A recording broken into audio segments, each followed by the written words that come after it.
యుగాంతం తప్పదా? బాబా వంగా జోస్యం నిజం కాబోతుందా అంటే ప్రస్తుతం ఎక్కడ చూసినా కూడా ఇదే చర్చ కొనసాగుతోంది. జపాన్లో ఈరోజు తెల్లవారుజామున నేను ఈ వార్త చెప్పే సమయానికి ఎగ్జాక్ట్గా అక్కడ ఆల్రెడీ ఒక భూకంపం సంభవించింది. సుమారుగా 5.5 నమోదైంది. సో చాలా భారీ భూకంపంగా చెప్పాలి. సో ప్రస్తుతానికి బాబా వంగా మాటలు నిజం కాబోతున్నటువంటి ఒక సిచ్యువేషనే ఇక్కడ కనిపిస్తోంది. బికాజ్ అక్కడ జరిగిన సంఘటనలు ఈ వాదనకి చాలా బలంగా కొంత బలాన్ని సమకూరుస్తుందని చెప్పాలి. జపాన్లో మరోసారి భూకంపం సంభవించింది. తత్సుగో నగరంలో 5.5 తీవ్రతతో భూమి కంపించినట్టు తెలుస్తోంది. జపాన్లో కేవలం 2 వారాల్లోనే 1000 సార్లు భూమి కంపించింది. సునామీ హెచ్చరికలు జారీ చేసింది అక్కడ ప్రభుత్వం. ఐలాండ్లన్నింటి కూడా ఖాళీ చేయిస్తున్నారు అధికారులు. జూలై 5 నుంచి జపాన్లో భారీ భూకంపం రాబోతుందని చెప్పేటువంటి మాటల్ని బాబా వంగా చెప్పుకొచ్చారు. అయితే 3 లక్షల మంది చనిపోతారనే మాటలు కూడా తన హెచ్చరిక రూపంలో జారీ చేశారు. కరోనా, ముంబై దాడులు, 1945 నుంచి 2025 క్యాలెండర్ సేమ్ కావడం పైన కూడా కొంత జనాల్లో ఆందోళన కలుగుతోంది.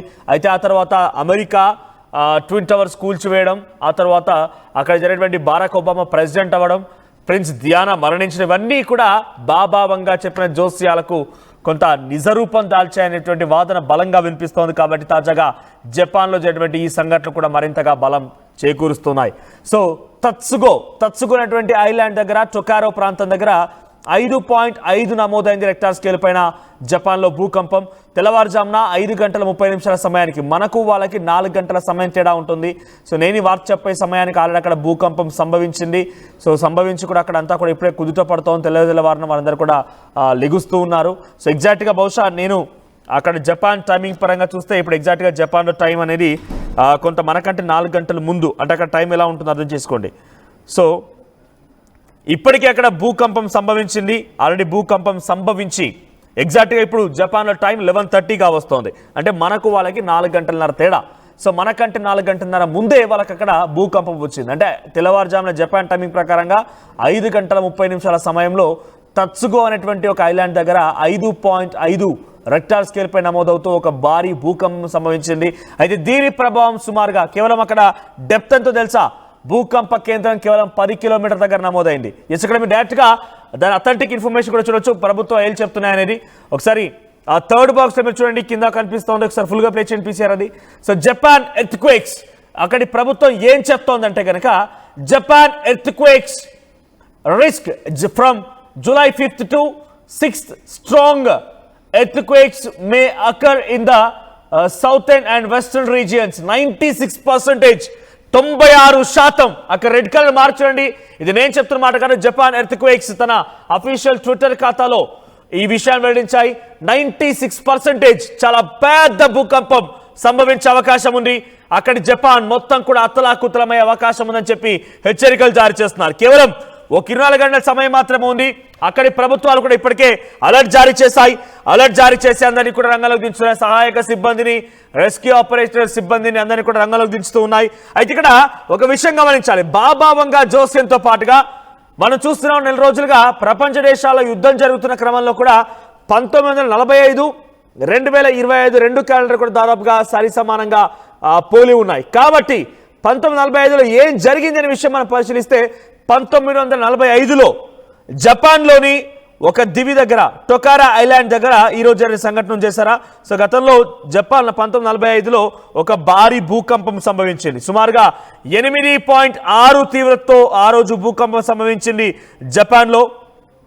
మక్రాన్, బలూచిస్తాన్లో సంభవించింది ఒక భూకంపం. ఆ తర్వాత జపాన్లో భారీ భూకంపం సంభవించింది. సో జపాన్లో సంభవించినటువంటి భూకంపం 1945 అతిపెద్ద భూకంపం. 8.6 రెక్టార్ స్కేల్ పై నమోదైంది. భూకంప కేంద్రం 11 కిలోమీటర్ల లోతులో భూకంప కేంద్రం నమోదైంది. మికావా ఎర్త్క్వేక్ గా చెప్పబడుతుంటుంది దాన్ని. సో మికావా రీజియన్ లో ఇది సంభవించింది. జపాన్ సెంట్రల్ జపాన్లోని మికావా రీజియన్ దగ్గర ఎర్త్క్వేక్ సంభవించింది. సుమారుగా ఆ సమయంలోనే 1945లోనే ఏదైతే ఆ రెప్లికేషన్ ఉందో, క్యాలెండర్ రెప్లికేట్ అవుతుందని చెప్తున్నారో, ఆ రోజు నేను చూశాను 1945కు సంబంధించి నిజంగా ఏం జరిగిందని నేను గూగుల్లో సెర్చ్ చేసి చూస్తే 8.6 రెక్టార్ స్కేల్ పై నమోదవడంతో పాటుగా సుమారుగా 7,000 మంది మరణించారు. అప్పుడే 7,000 మంది మరణిస్తే సుమారుగా 30,000 మందికి చాలా తీవ్రంగా గాయాలయ్యాయట. ఒకే రోజు కేవలం కొన్ని కొన్ని నిమిషాల పాటుగా భూమి కంపించింది. 8.6 రెక్టార్ స్కేల్ పై నమోదైంది. ఆ రోజున సుమారుగా 7,000 మంది మరణిస్తే 30,000 మందికి చాలా తీవ్రంగా గాయాలయ్యాయి. అయితే సునామీ హెచ్చరికలు జారీ చేశారు, కానీ సునామీ రాలేదన్నట్టు తెలుస్తోంది. సో సెంట్రల్ జపాన్లో 1945 జనవరి 13న ఈ ఘటన చోటు చేసుకుంది. అయితే ఇప్పుడు దాన్ని రెప్లికేట్ అవుతోంది. 2025, 1945 రెండు కూడా క్యాలెండర్ సేమ్గా ఉన్నాయి, దాదాపుగా సరిపోలుతున్నాయని చెప్పి ప్రపంచ దేశాల చర్చ జరుగుతున్న క్రమంలో ఇప్పుడు మరోసారి అదే విధంగా వస్తుందనేటువంటి అనుమానాలు కూడా ఉన్నాయి. సో బాబా వంగా జోస్యం 1945 క్యాలెండర్ ఈ రెండు తలుచుకొని అంతా కూడా అలర్ట్ అవుతున్నారు. సో ప్రపంచ దేశాలన్నీ కూడా ఒకసారిగా డెఫినెట్గా కొంత ఆందోళన గురవుతున్న పరిస్థితి కనబడుతోంది. సో ఇప్పుడు తాజాగా ఈరోజు తెల్లవారుజామున కూడా 5.5 రెక్టార్ స్కేల్ పై నమోదవడం కూడా దీనికి మరింతగా బలం చేకూరుస్తోంది. కేవలం 2 వారాల్లోనే 1000కి పైగా భూకంపాలు సంభవించాయి. 2 వారాల్లోనే 1000కి పైగా భూకంపాలు సంభవించి జపాన్ మొత్తాన్ని అతలాకుతలం చేస్తూ ఉన్నాయి.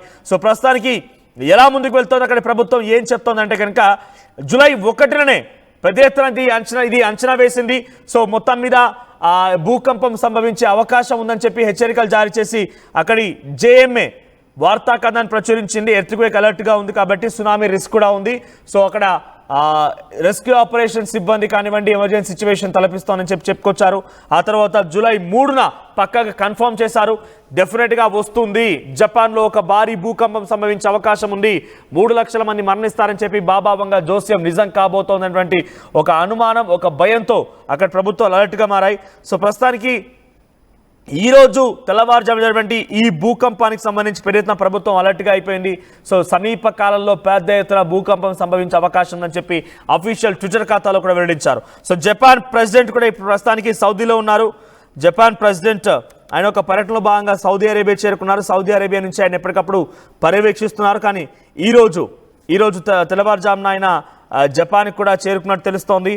సో షిగేరు ఇషిబా, సో అక్కడ current prime minister of Japan షిగేరు Ishiba తెల్లవారుజామున ఆయన జపాన్ చేరుకున్నట్టు తెలుస్తోంది. ఒకసారిగా అక్కడ ప్రజల్లో ధైర్యం నింపడం కోసం, ప్రజల్లో కొంత మనోస్థైర్యం నింపడం కోసం ఆయన ప్రయత్నాలు చేస్తున్నారు.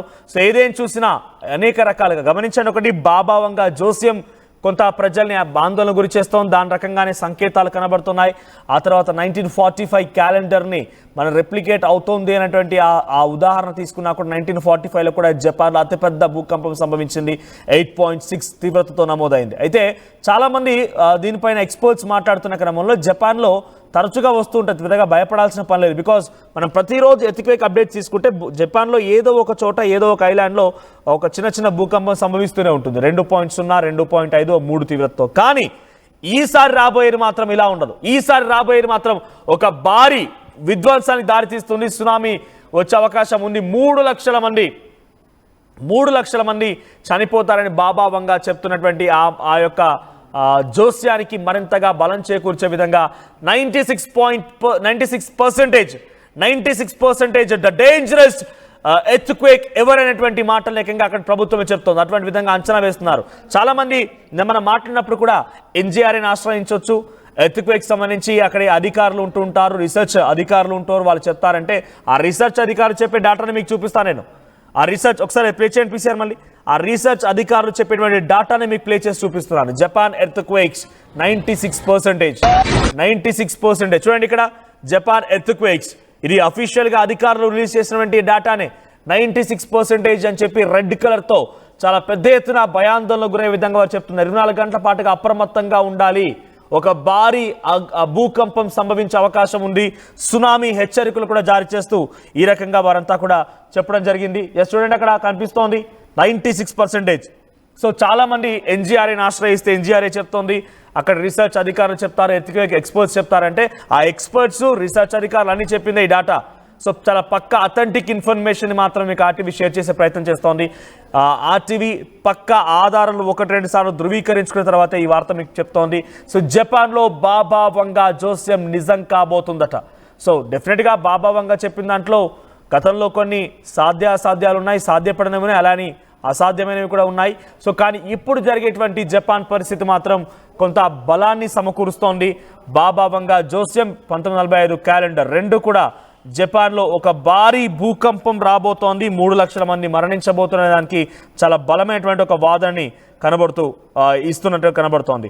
సో డెఫినెట్గా ఇదొక భారీ విధ్వంసం అని చెప్పాలి. జపాన్లో ఈరోజు తెల్లవారుజామున కూడా సుమారుగా 5.5 రిక్టార్ స్కేల్పై నమోదైన నేపథ్యంలో ప్రస్తుతానికి మరింతగా ఇది బలాన్ని చేకూర్చుకొని మరింతగా ఎక్కువగా అయ్యే అవకాశం కూడా ఉంది. జూలై 5 కేవలం కొన్ని గంటలు మాత్రమే ఉంది. ఈ కొన్ని గంటల్లోనే ఒక భారీ విధ్వంసం జరగబోతున్నటువంటి హెచ్చరికల్ని కూడా రైట్ ఇక్కడ నేమ్ అంట ఆయన కామెంట్ చేశారు. అక్కడ ఎప్పుడు భూకంపాలు ఉంటాయి వాళ్ళు పట్టించుకోరు. ఎగ్జాక్ట్గా మీరు చెప్తుంది నేను అంటున్నాను, అక్కడ ఎప్పుడు భూకంపాలు ఉంటూనే ఉంటాయి. మనం రెగ్యులర్గా అక్కడ ఎర్త్క్వేక్స్ని గమనిస్తూ ఉంటే సో మీకున్న అనుమానాలు ఏంటో అక్కడ కామెంట్ చేయండి. డెఫినెట్గా దాని తాలూకా కొన్ని విషయాలు మీకు వెల్లడించే ప్రయత్నం నేను చేస్తాను. సో అక్కడ ఎప్పుడు భూకంపాలు ఉంటాయనేటువంటి వాదన నేను కూడా యాక్సెప్ట్ చేస్తాను. తరచుగా భూకంపాలు ఉంటాయి. ఐలాండ్స్లో 2.0, 2.5, 3.0 అటువంటి విధంగా భూకంపాలు వస్తూనే ఉన్నాయి. కానీ ఈసారి వచ్చేది మాత్రం చాలా డేంజరస్ అని చెప్పి అక్కడి ప్రభుత్వాలు చెప్తున్నాయి. 96% భారీ అంటే అతిపెద్ద ఒక భూకంపం సంభవించే అవకాశం ఉంది అని చెప్పి అక్కడి ప్రభుత్వాలు హెచ్చరికలు జారీ చేస్తున్నాయి. సో దానికి పెద్ద ఎత్తున బలాన్ని చేకూర్చే విధంగా ఈరోజు 5.5 తీవ్రతతో తొకారా ఐలాండ్ దగ్గర తత్సుగో దగ్గర ఈ యొక్క భారీ భూకంపం సంభవించింది. 10 కిలోమీటర్ల దగ్గర ఈ భూకంప కేంద్రం నమోదైంది. సో మీరు కామెంట్ చేయండి, మీకు అనుమానం ఏంటి? నిజంగానే బాబా వంగ జోస్యం నిజమవుతుంది అనుకుంటున్నారా? అట్ ద సేమ్ టైం యుగాంతం రావాలని కోరుకుంటున్నారని అడిగితే 50% మంది యుగాంతం రావాలని కోరుకుంటున్నారు. యుగాంతం రావాలని కోరుకుంటున్నారంటే 50% మంది. అంటే బేసిక్గా ఒకటి సామెత ఉంటుంది, చాలామంది చెప్తూ ఉంటారు, ఐఎమ్ వెయిటింగ్ అంట. పాపారావు దెబా ఐఎమ్ వెయిటింగ్ అంటున్నాడు ఆయన. అంటే మీరు దేనికోసం వెయిట్ చేస్తున్నారు? భూమి మొత్తం అంతమైపోవాలనుకుంటున్నారా? మీకు అంతలా ఇబ్బంది కలుగుతుందా? లేకపోతే మీతో పాటుగా మీ శత్రువులు కూడా ఉంటారు కాబట్టి వాళ్ళు కూడా పూర్తిగా మీతో పాటుగానే ఒక విధ్వంసం జరిగి అందరూ కూడా ప్రాణాలు కోల్పోవాలని కోరుకుంటున్నారా? పాపారావు గారు ఐఎమ్ వెయిటింగ్ అబ్బా అంటున్నారు. సో ఇంకా ఇక్కడ చూడండి, యుగాంతం రావాలని కోరుకుంటున్నారా అంటే 52% మంది ఎస్ అంటున్నారు. బెస్ట్ కామెడీ అంట దినపాటి వెంకటాద్రి. చాలా సీరియస్ ఇష్యూని నిజంగా మీ అభిప్రాయాలు తీసుకున్న తర్వాత కామెడీగానే అయిపోతుంది. చాలా సీరియస్ ఇష్యూ. నేను చెప్తోంది చాలా పక్కా అథెంటిక్ ఇన్ఫర్మేషన్తో 2-3 సార్లు ధృవీకరించుకున్న తర్వాతనే ఈ వార్త మీకు చెప్తున్నాను. సో వెంకటాద్రి గారు, పాపారావు గారు ఎస్ అంటున్నారు. రవికిరణ్ గారు యుగాంతం రాకూడదు అంటున్నారు. మీరు రెగ్యులర్గా ఆర్టీని ఫాలో అవుతున్నారు, నేను చూస్తున్నాను. సో రెగ్యులర్గా మీరు కామెంట్ చేస్తున్నారు. రవికిరణ్ గారు యుగాంతం రాకూడదని మీరు కామెంట్ చేస్తున్నారు. ఎస్, అందరు కూడా అదే కోరుకుందాం, యుగాంతం రాకూడదని కోరుకుందాం. ఎక్కడైనా కూడా అది శత్రుదేశమైనా ఇంకేదైనా డెఫినెట్గా ఒక ప్రకృతి విపత్తు వస్తే కనుక డెఫినెట్గా ఆ ప్రభావం అన్ని దేశాలపై పడుతుంది. కాబట్టి అటువంటిది రాకూడదని కోరుకుందాం. కానీ సిచ్యువేషన్ మాత్రం మన చేతిలో లేదు. నిజంగా అటువంటిది ఒకటి వచ్చే అవకాశం ఉన్నట్టుగా చాలామంది అంచనా వేస్తున్నారు. సో ఇక్కడ యుగాంతం రావాలని కోరుకుంటాం వాళ్ళ సంఖ్య 53%గా ఉంది. సో 53%గా ఉంది యుగాంతం రావాలని కోరుకున్న వారి సంఖ్య. దయచేసి అటువంటి కోరికలు పెట్టుకోకండి. అది ప్రకృతి విపత్తు వస్తే డెఫినెట్గా అందరినీ కూడా తుడిచిపెట్టుకుపోతుంది. సో జపాన్లో తెల్లవారుజామున కూడా 5.5 తీవ్రతతో నమోదైంది. కాబట్టి రేపటి రోజున 24 గంటల పాటుగా అప్రమత్తంగా ఉండక ప్రభుత్వాలు చెప్తున్నాయి. మీ కామెంట్స్ కంటిన్యూ చేయండి. మీ కామెంట్స్లో మీ అభిప్రాయాలని లేకుంటే మీకున్న అనుమానాలని మీరు వ్యక్తపరిచే ప్రయత్నం చేయండి. నేను వాటిని చదువుతాను. మీకున్న అనుమానాలని కొంత నాకున్నటువంటి పరిధుల మేరకు కొంత వివరంగా చెప్పే ప్రయత్నం చేస్తాను. ఒకసారి నిన్న జరిగిన 2-3 రోజులుగా జరుగుతున్నటువంటి ఆ ప్రకృతి విధ్వంసాల గురించి ఒకసారి ఆ వీడియో చూడండి.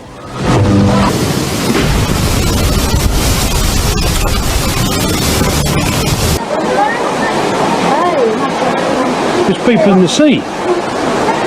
I don't know what happened. It's a good 15-20 feet tall. Easy.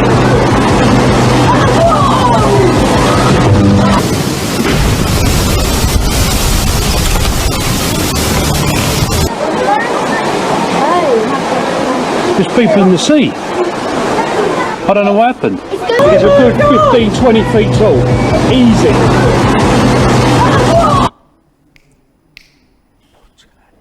Portugal.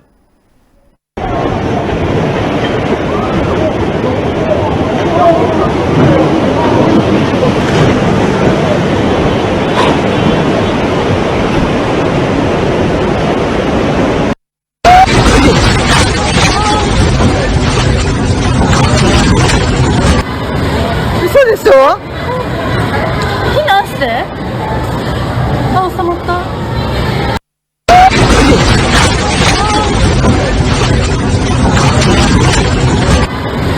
嘘でしょ。避難して。あ、収まった。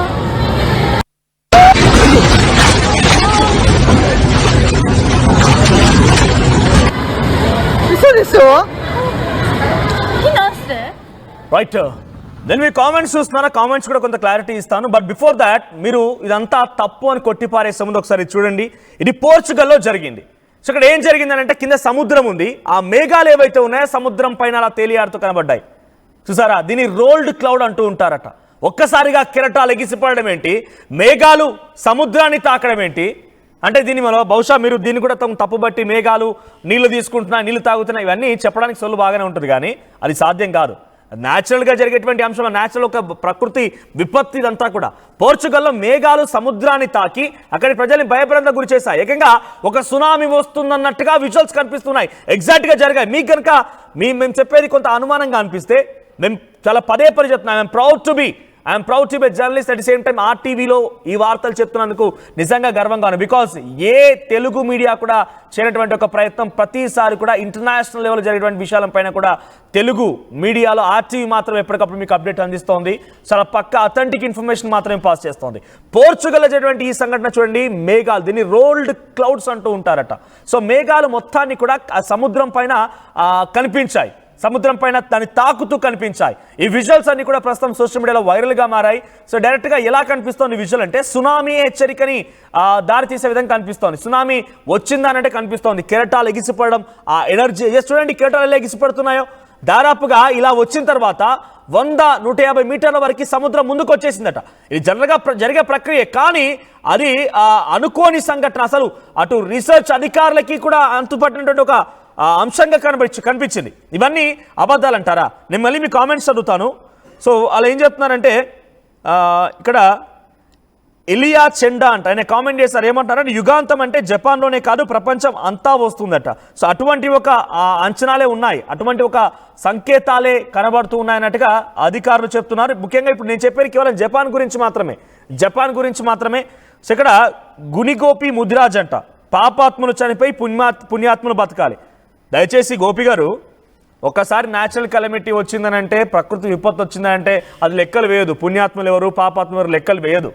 so మనం అనుకుంటా, మన నమ్మకం మాత్రమే ఉంటుంది చనిపోయిన వాళ్ళందరూ పాపాత్ములని, బతుకున్న వాళ్ళు పుణ్యాత్ములు. అలా ఏం లేదు. పుణ్యాత్ములు పాపాత్ములు అని చెప్పి ప్రపంచానికి లేకుంటే ప్రకృతి విపరీతానికి తెలియదు కాబట్టి అలా లెక్కగట్టలేము. సో అలా రాకూడదని కోరుకుందాం. సో లైఫ్ మీద హోప్ లేదు, సో యుగాంతం రావాలంట. ఓర్ నాయనో, ఎడ్యుకేట్ చెక్ అంటే లైఫ్ మీద హోప్ లేదు, యుగాంతం రావాలని చెప్పి కోరుకుంటున్నారైనా. సారీ అండి, మీకు అంతలా ఏం ప్రాబ్లం వచ్చిందో నాకు తెలియదు, కానీ లైఫ్ మీద హోప్ లేదని చెప్తున్నారు మీరు. అది ఏకంగా అందరికీ ఆపాదించే విధంగా ఉంది. సో మీరు కోరుకుంటున్నట్టుగా నిజంగా యుగాంతం వస్తే అందరం చచ్చిపోతాం కాబట్టి మీరు అటువంటి ప్రయత్నం ఏం చేయకండి. నిజంగా మీకేమైనా సమస్య ఉంటే సమస్యను ఎలా ఎదుర్కోవాలో ప్రయత్నం చేయండి, కానీ మీకు లైఫ్ మీద హోప్ లేదని చెప్పి అందరూ చచ్చిపోవడం కరెక్ట్ కాదు అది. రైట్, ఇక ఒకవేళ ఎర్త్క్వేక్ వస్తే వాళ్ళు సేఫ్ ప్లేస్కి వెళ్ళే ఛాన్స్ ఉంటుందా? ఎస్, మంచి క్వశ్చన్ అడిగారు పవన్ కుమార్ గారు, కండ్ల పవన్ కుమార్ గారు. సో ప్రభుత్వాలు అయితే ప్రయత్నం చేస్తున్నాయి, అక్కడ ప్రభుత్వాలు రెస్క్యూ ఆపరేషన్స్ చేపడుతున్నాయి. అయితే చిన్న ఐలాండ్స్, సుమారుగా 17,000 ఐలాండ్స్ ఉన్నాయంటే జపాన్లో. 17,000 ఐలాండ్స్ ఉన్నాయి, చిన్నవి జపాన్లో. సో వారందరినీ కూడా అక్కడి నుంచి ఎవాక్యుయేట్ చేయిస్తున్నారు, అక్కడి నుంచి తరలిస్తున్నారు సుదూర ప్రాంతాలకి, మంచి ప్రాంతాలకు తరలించి వారందరినీ సేఫ్గా ఉంచేందుకు ప్రయత్నం చేస్తున్నారు. బికాస్ ఆ సునామీ లేకపోతే ఆ భూకంపాల వల్ల ఆ చిన్న ఐలాండ్స్ మొత్తం కూడా నీట మునిగిపోయే అవకాశం ఉంది. ఒక బిగ్గెస్ట్ నష్టం జరిగే అవకాశం ఉంది. సో అక్కడ ఏదన్నా ఆస్తి నష్టం జరిగింది, కానీ ప్రాణాలు కోల్పోవద్దు అనేటువంటి ఒక ఆలోచనతో జపాన్ ప్రభుత్వం ఏం చేస్తుందంటే ఆ ఐలాండ్స్ ఎక్కడెక్కడైతే హెచ్చరికలు జారీ అవుతున్నాయో వారందరినీ తీసుకొచ్చి సురక్షిత ప్రాంతాలకు తరలిస్తోంది. సో మీకు అర్థమైందనుకుంటున్నా పవన్ కుమార్ గారు. ఎస్, ఇక్కడ యుగాంతం ముందు మా ఊరు రావాలంట. మీదే ఊరు. సంధ్య గారు కామెంట్ చేశారు, యుగాంతం ముందు మా ఊరు రావాలంటున్నారు ఆవిడ. మరి అంతలా ఏం జరిగిందో. సో ఇలాంటి అంతకుముందు చాలా చెప్పారు. 1999 ఎండ్ అన్నారు, ఆ తర్వాత 2012 అన్నారు. ఇవేవి అవ్వలేదు. ఇలాంటి వార్తలు జస్ట్ జనాలకి టైంపాస్ అంతే. పాజిటివ్గా ఆలోచించండి. కోర్స్ ఇది వార్తలు టైంపాస్ కాదండి, దయచేసి మీరు అర్థం చేసుకోండి. రవికిరణ్ గారు, మీరు రెగ్యులర్గా ఫాలో అవుతున్నారు కాబట్టి మీకు క్లారిటీ ఇస్తున్నాను. నేను పక్కా అథెంటిక్ ఇన్ఫర్మేషన్ మాత్రమే పాస్ చేస్తున్నాను. ఇక్కడ ఎవరిని టైంపాస్ చేయాలనో లేకపోతే తప్పుడు వార్తలు చూపించాలన్న ఉద్దేశం ఎవరికీ లేదు. పదే ఇంటర్నేషనల్, ఇక్కడ మన దగ్గర జరిగిన సంఘటన కాబట్టి, మన కళ్ళెదుటున్నది కాబట్టి మనం చెప్పే వాటిని కొన్ని వాస్తవం అనుకుంటున్నాం. కానీ ఎక్కడో జరిగింది మీరు చూడలేకపోతున్నారు కాబట్టి ఇలా చెప్పేదంతా కూడా కొంత మీకు అవాస్తవం కనిపిస్తే కనిపించవచ్చు. దాంట్లో మిమ్మల్ని తప్పుపట్టను. కానీ నేనేమంటున్నానంటే అక్కడ జరిగేటువంటి సంఘటన ఏదైతే ఉందో ప్రభుత్వాలు అంగీకరించాయి. సో చాలా వరకు జరగలేదనే విషయంపై నేను అదే చెప్తున్నాను. బాబా వంగా జోస్యం కొన్ని సందర్భాల్లో సాధ్యమైంది, ఇంకొన్ని సందర్భాల్లో అసాధ్యం కూడా అయింది. తను చెప్పిన దాంట్లో Barack Obama Africa American president అవుతారన్నది వాస్తవం, ప్రిన్స్ డయానా చనిపోతారన్నది వాస్తవం. అంటే తను చెప్పింది జరిగాయన్నట్టుగా ప్రపంచ దేశాలు నమ్ముతున్నాయి. నేను కాదు నమ్మడం, మీరు నేను నమ్మడం కాదు, ప్రపంచ దేశాలు నమ్ముతున్నాయి, చాలా మంది కూడా నమ్ముతూ ఉన్నారు. ఏకంగా డిస్కషన్స్ జరుగుతున్నట్టు అర్థం చేసుకోండి తను చెప్పేటువంటి విషయాలపైన. సో దాన్ని బట్టి చూస్తే కొన్ని జరిగినవి ఉన్నాయి, అలాగని చెప్పి మీరు చెప్పినట్టుగా జరగనివి కూడా ఉన్నాయి. ఇప్పుడు నేను చెప్తోంది బాబా వంగా జోస్యం నిజమవుతుందా కాదా అనేటువంటి ఆందోళన ప్రజలు పడుతూనే కొంత టెక్నికల్గా కూడా సైన్స్ పరంగా కూడా తన వాదనకి బలం చేకూర్చే విధంగా జపాన్లో వరుస భూకంపాలు, ఈరోజు తెల్లవారుజామున కూడా భూకంపం రావడం అనేది బాబా వంగా జోస్యానికి బలాన్ని చేకూరుస్తోంది. తను చెప్పింది జరగదా డిస్కషన్ కాదు ఇక్కడ, తన వాదనకి బలాన్ని చేకూర్చే అంశాలు కొన్ని ఉన్నాయి. అటువంటి విధంగానే మీకు చెప్పే ప్రయత్నం నేను చేస్తున్నా. ఇక జపాన్లో యుగాంతం వస్తే మన ఇండియాకి ఏమైనా ప్రాబ్లం వస్తుందా అండి ఇస్మార్ట్ శంకర్ అంట. సో నాకు తెలిసినంతగా పెద్దగా ప్రాబ్లం ఏమి ఉండకపోవచ్చు, కొంత డెఫినెట్గా ప్రాబ్లం, ఎటువంటి ప్రాబ్లం ఉండదు. బికాస్ జపాన్లో అయితే చాలా భారీ నష్టం వాటిల్లో అవకాశం అయితే ఉంది, కానీ ఇండియాకి ఎటువంటి విధంగా హాని ఉండకపోవచ్చు. సో మీ కామెంట్స్ కంటిన్యూ చేయండి, మీకున్న అభిప్రాయాల్ని, మీకున్నటువంటి అనుమానాల్ని మీరు వ్యక్తపరిచే ప్రయత్నం చేయండి. వాటన్నింటి కూడా డెఫినెట్గా కొంత నివృత్తి చేసే ప్రయత్నం చేస్తాం. సో మంచి వాళ్ళకి రోజులు లేవు కావాలి కాబట్టి యుగాంతం కావాలంట, మంచి వాళ్ళకి రోజులు లేవని చెప్పి యుగాంతం కావాలంట. రాయల ఝాన్సీ రాణి గారు అంటున్నారు. సో మంచి వాళ్ళకి రోజులు లేవు కాబట్టి యుగాంతం కావాలంట. నిజంగా మీరు అంటున్నది ఏందో నాకు అర్థం కావట్లేదు. చచ్చిపోవాలని కోరుకోవడం ఏంటంటే నాకు మనుషులంతా కూడా మీతో పాటుగా చాలామంది ఉంటారు. మనం సమస్యను ఎదురోడి నిలబడాలి కానీ మనం ఎందుకు ఈ రకంగా ఆలోచిస్తాం అర్థం కావడం లేదు. ఇక్కడ ఒక వ్యక్తి కామెంట్ చేశారు, అందరికీ రాని న్యూస్ ఆర్టీవీకి మాత్రమే. ఎస్, ఆర్టీవీ మాత్రమే. ఎందుకు చెప్తుందంటే మేము అన్ని ఆస్పెక్ట్స్లో చూస్తాం కాబట్టి. మీరు యుద్ధానికి సంబంధించి గమనించండి, ఇండియా పాకిస్తాన్ యుద్ధం సమయంలో ఆర్టీవీ కంటిన్యూస్ లైవ్ కవరేజ్, ప్రతి క్షణం కూడా ఏం జరుగుతుందనేటువంటి విషయాన్ని మీకు వెల్లడించే ప్రయత్నం చేస్తాం. అథెంటిక్ ఇన్ఫర్మేషన్ మాత్రం మీకు పాస్ చేయగలిగాం. వేరే వాళ్ళు ఎందుకు చూడడం లేదనంటే మాకు మీకు సంబంధించి ఎప్పటికప్పుడు అవగాహన కల్పించడం, మీకు ఇంటర్నేషనల్ లెవెల్లో కూడా తెలుగు వార్తా ప్రసారాల్ని అందించడం, నేషనల్ లోకల్ స్పోర్ట్స్ వార్త ఏదైనా మీకు అందించడమే లక్ష్యంగా ఆర్టీవీ ఉంది. కాబట్టి మా ఎక్స్పర్ట్స్, మా టీం ఎప్పటికప్పుడు పసిగట్టి ఆ వార్తల్ని మీకు అందించే పనిలో ఉంటుంది. కాబట్టి ఆర్టీవీకి మాత్రం ఇలాంటి వార్తలు వస్తూ ఉంటాయి. సో మీరు దీన్ని నమ్మకపోతే ఒకసారి మీరు చూడండి, మీరు గమనించండి, గూగుల్లో సెర్చ్ చేయండి, పోర్చుగల్లో ఈ రోల్డ్ క్లౌడ్ వచ్చింది నిజమా కాదా ఒకసారి మళ్ళీ అది గవర్నమెంట్ అఫీషియల్ది ట్విట్టర్ ప్లే చేయండి పీసీఆర్. సో నేను ఇక్కడ ఏది తప్పు చెప్పడం లేదు, అక్కడ ఉన్నటువంటి అథెంటిక్ ఇన్ఫర్మేషన్ మాత్రం మీకు పాస్ చేస్తున్నాను. మాకు ఎలా వస్తున్నాయంటే మా దగ్గర ఎక్స్పర్ట్స్ టీం ఉంది, ఎక్స్పీరియన్స్డ్ జర్నలిస్టులు ఉన్నారు, మా దగ్గర పర్ఫెక్ట్ టీం ఉంది. అందుకే మాకు ఎప్పటికప్పుడు లేటెస్ట్ అప్డేట్స్ అందుతూ ఉంటాయి. మీకు వార్తను అందించడం కోసం ఆర్టీవీ ముందుగా ఉంటుంది. థ్యాంక్ యూ, మమ్మల్ని మీరు అప్రిషియేట్ చేస్తున్నారు, thank you. So at the same time yes, ఇక్కడ నేను ఆర్టీవీ తోపు దమ్ముంటే యాప్ అంట అశ్రు కామెంట్ చేస్తున్నారు. సో ఇక్కడ నేను వార్తని ప్రచురించడం, వార్తని మీకు చెప్పడం మా బాధ్యతగా ఉంది. డెఫినెట్గా మేము ఇటువంటి విషయాలను ఎప్పటికప్పుడు మీకు అందిస్తూనే ఉంటాం, ఇంటర్నేషనల్ జరిగేటువంటి ఆస్పెక్ట్స్ పైన కూడా. సో ఇది మేము జోస్యం గురించో లేకపోతే జోస్యం వస్తుందో రాదో, జోస్యం జరుగుతుందో కాదో అనేది కాదు. ఇక్కడ చాలా పక్కాగా అథెంటిక్ ఇన్ఫర్మేషన్ మాత్రమే చెప్తున్నారు. జపాన్లో ఈరోజు తెల్లవారుజామున 5.5 రెక్టార్ స్కేల్ పైన తుత్సుగో అనేటువంటి ఒక ఐలాండ్ దగ్గర నమోదైంది.